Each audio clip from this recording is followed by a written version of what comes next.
GST संविधान संशोधन bill को संसद की मंजूरी मिल गई। राज्यसभा से पास संशोधित जीएसटी बिल को आज लोकसभा में पास कर दिया गया। संशोधनों के पक्ष में 443 वोट पड़े, जबकि विरोध में एक भी वोट नहीं पड़ा।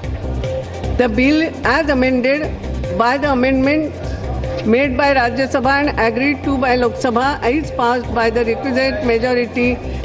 इससे पहले बिल पर बहस के दौरान प्रधानमंत्री नरेंद्र मोदी ने कहा कि जीएसटी देश को टैक्स टेररिज्म से आजादी दिलाएगा और इससे भ्रष्टाचार और काले धन को रोकने में मदद मिलेगी। जीएसटी का मतलब है great step by team India, great step towards transformation, great steps towards transparency. GST संविधान संशोधन बिल पर सहयोग के लिए प्रधानमंत्री ने सभी राजनीतिक पार्टियों का धन्यवाद किया।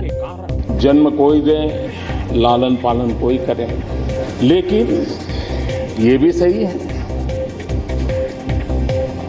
कि ये किसी दल का, किसी सरकार का विजय नहीं है। कांग्रेस ने आज देश भर में दलितों के उत्पीड़न का आरोप लगाते हुए लोकसभा से वॉकआउट किया। कांग्रेस ने आरोप लगाया कि पीएम ने दलितों पर बयान मजबूरी में दिया है। नीयत अगर सही रहती, जिस दिन इंसिडेंट होता उसी दिन एक्ट करते। अब सब होने के बाद बोलते फिरना, ये तो चुनावी भाषण हो गया।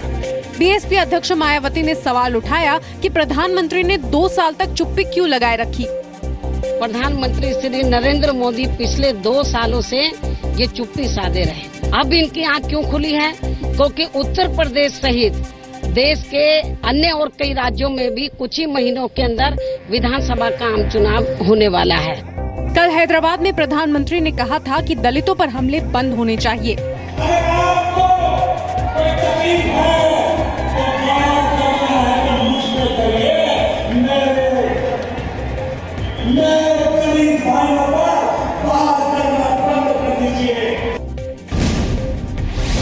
गौरक्षकों को लेकर प्रधानमंत्री के बयान का राज्यसभा में कांग्रेस ने तीखा जवाब दिया। कांग्रेस सांसद प्रमोद तिवारी ने जयपुर के हिंगोनिया गौशाला में गायों की बदहाली का मुद्दा उठाया और कहा कि फर्जी गौरक्षक कहीं और नहीं, राजस्थान में ही हैं। कि आप फर्जी गौरक्षक ढूंढ रहे हो, मैं आपको असली गौमाता के हत्यारों का पता बता रहा हूँ, राजस्थान में जहां आपकी सरकार है। यूपी के मुख्यमंत्री अखिलेश यादव ने कहा कि प्रधानमंत्री ने इस मुद्दे को उठाने में देर कर दी। सवाल किसने उठाया? उन्हीं के लोगों ने सवाल उठाया। चलो देर से आया मामला, लेकिन कुछ तो जल्दी समझ में आ गया। शनिवार को दिल्ली के टाउन हॉल कार्यक्रम में और उसके बाद कल हैदराबाद में भी प्रधानमंत्री ने कहा था कि गौरक्षा के नाम पर कुछ लोग समाज को बांटने का काम कर रहे हैं। गौरक्षा के नाम पर समाज में टकराव लाने की कोशिश कर रहे हैं। मैं सभी देशवासियों को कहना चाहता हूं, ऐसे नकली गौरक्षकों से सावधान हो जाइए। दिल्ली के लेफ्टिनेंट गवर्नर नजीब जंग ने केजरीवाल सरकार के सभी फैसलों की फाइलें मांगी है। एलजी के दफ्तर ने सभी सरकारी विभागों के प्रमुखों को चिट्ठी लिखकर पिछले 1.5 साल में लिए गए फैसलों से जुड़ी फाइलें मांगी है। चिट्ठी में 1 हफ्ते के अंदर फाइलें एलजी के दफ्तर में भेजने के लिए कहा गया है। साथ ही एलजी की ओर से ये भी कहा गया है कि कोई भी अफसर ट्रांसफर और पोस्टिंग से जुड़ी कोई भी फाइल किसी मंत्री को ना दिखाए। आपको बता दें कि पिछले हफ्ते ही दिल्ली हाई कोर्ट ने अपने एक फैसले में कहा था कि दिल्ली के प्रशासनिक प्रमुख लेफ्टिनेंट गवर्नर है।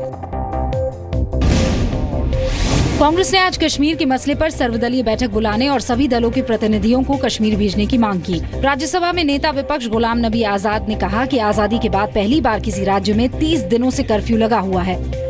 ये सबसे बड़ी अफसोसनाक बात कि इस हिंदुस्तान का ताज जल रहा है, सर जल रहा है, लेकिन इसकी गर्मी दिल्ली की सरकार तक नहीं पहुंचती। Everything is paralyzed. All administration, all educational institutions, nothing seems to be working there except the armed forces. Jammu Kashmir के हालात पर चर्चा के लिए जम्मू कश्मीर के मुख्यमंत्री महबूबा मुफ्ती दिल्ली में राजनाथ सिंह से मिली। इस बैठक में एनएसए अजीत डोभाल भी मौजूद थे। जिस तरह वाजपेयी जी के टाइम में एक बातचीत का सिलसिला हुआ था, लोगों के दिल जीतने का सिलसिला शुरू हुआ था, हमें दोबारा उसको शुरू करना चाहिए। 8 जुलाई को आतंकी बुरहान वानी के एनकाउंटर के बाद कश्मीर के कुछ इलाकों में लगातार कर्फ्यू लगा हुआ है।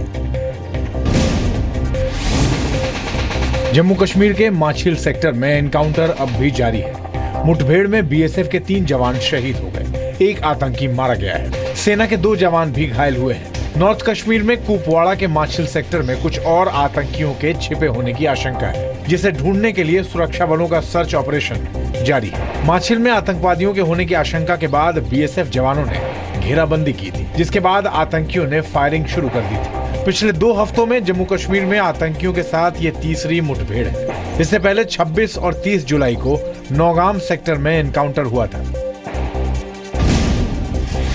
जी न्यूज पर खबर दिखाए जाने के बाद राष्ट्रगान पर पाबंदी लगाने वाले एमए कॉन्वेंट स्कूल के मैनेजर को गिरफ्तार कर लिया गया है। पुलिस ने इलाहाबाद के एमवे कॉन्वेंट स्कूल के मैनेजर जियाउल हक के खिलाफ prevention of insults of national honour act के तहत गिरफ्तार किया है। साथ ही स्कूल को सील करने की प्रक्रिया शुरू कर दी गई है। एमए कॉन्वेंट वाले राष्ट्रगान के संबंध में जो ऑनर में जो टिप्पणी की गई थी जो अपमानजनक, उस संबंध में अभियोग पंजीकृत किया गया। उसके प्रबंधक के खिलाफ उसकी गिरफ्तारी हुई।